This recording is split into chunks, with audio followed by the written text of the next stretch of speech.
Alrighty guys, I want to start this video off with some super exciting news that just got released today around a Ripple board member. One of the most mind-blowing things for me since I started covering Ripple and XRP is how impressive, how top tier Ripple's board, Ripple's employees are when compared to other industry players. There is no doubt in my mind there is something serious going on behind the scenes for them to attract this kind of top tier talent. And with that said, just today, Biden plans to nominate Michael Barr, a Treasury Department veteran and an architect of the Dodd-Frank Act, as the Fed's chief banking supervisor, sources say. And if we take a look at where Michael Barr has been in the past, we can see he is actually a board member of Ripple Labs and was a former Treasury Secretary. And I kept digging, and yes, it looks like he is still a board member of Ripple.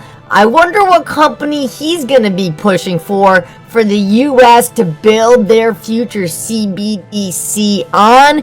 Guys, this is not normal. You typically do not see such high-level people moving out of one specific company.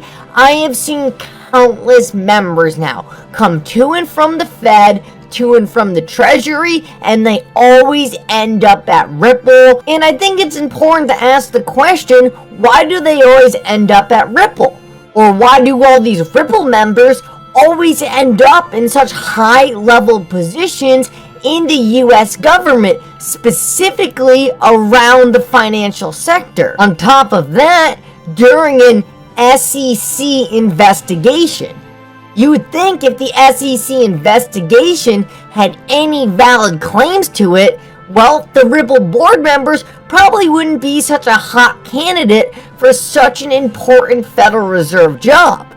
Or also, you'd think if Ripple was a sketchy company that was breaking SEC laws, well, not that many high-level government officials would be risking their reputation to go over to Ripple.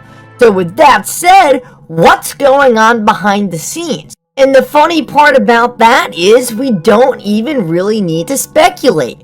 Rosie Rios, the former treasurer of the United States, whose name is on most of the money in circulation, just joined the Ripple board once again during this SEC case.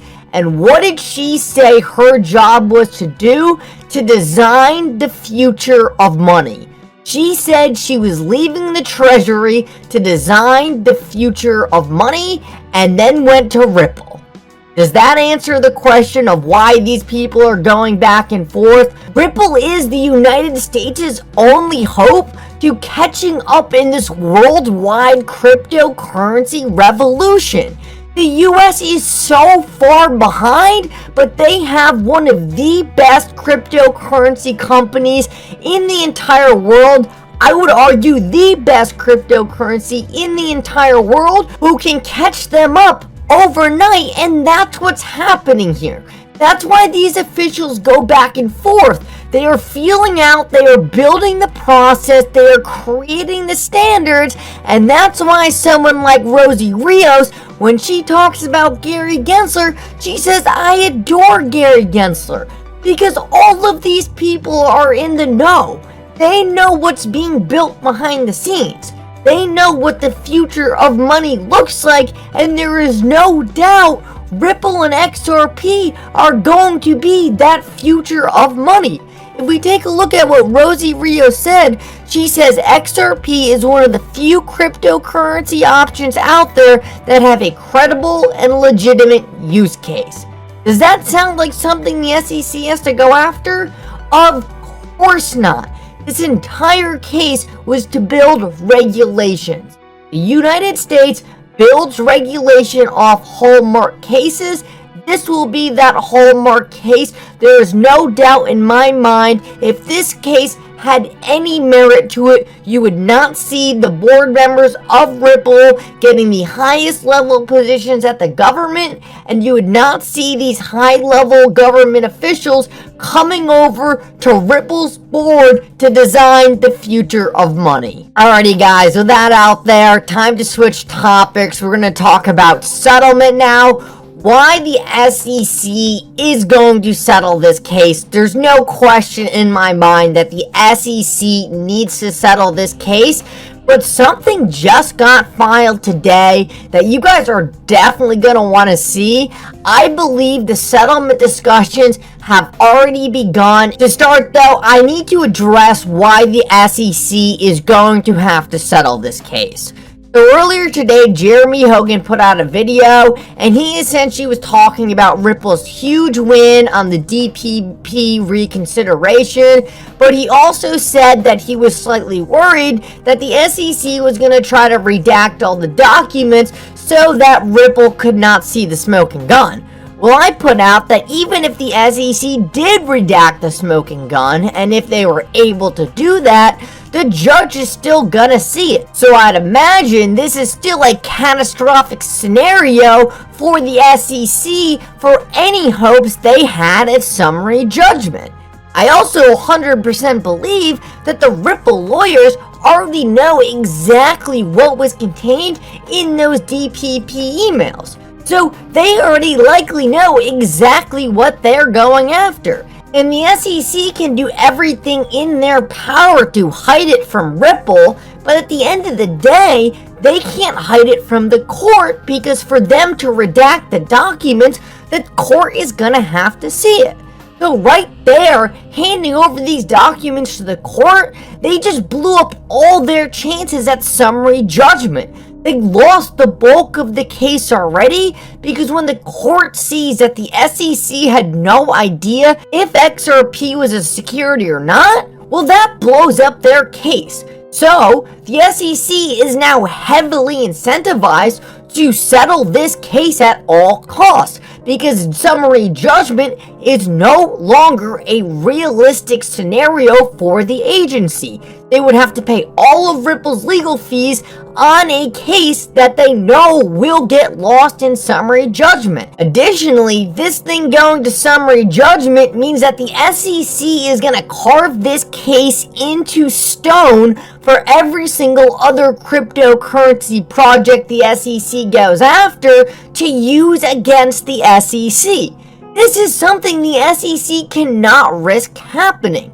They're going to drastically hurt their agency's power over the cryptocurrency market by giving every single other crypto project a playbook for how to beat the SEC. They will not let this happen, and they will not risk this happening. So what signs are we seeing that the SEC is already desperate to settle this thing? Well, just today, an unexpected filing came out of the SEC, and before seeing any lawyers comment on it, I already tweeted out, sounds like someone's getting nervous. James K. Filan tweets out, the SEC has filed a letter stating that it does not seek additional discovery at this time. Well, just from reading that, I thought this was weird. Up until this point, the SEC was willing to delay this case at all costs, and now suddenly they're asking it not to be delayed. Why? Because summary judgment is coming around the corner, and they just lost a motion that will kill them at summary judgment. And what did Jeremy Hogan have to say about this? Almost nothing would have surprised me more than this.